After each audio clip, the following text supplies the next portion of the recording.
Welcome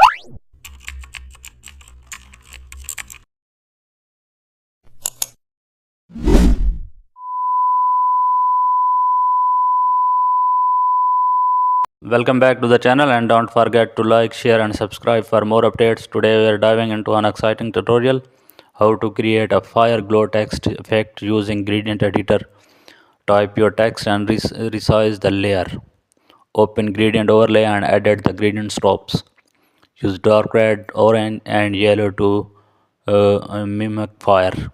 Set blending mode to the overlay and also add a outer glow with warm tone and spread slightly. Duplicate text layer and apply cushion blur. Add sparks using custom brush. Now darken background for strong contrast. Enhance glow with another gradient on top layer.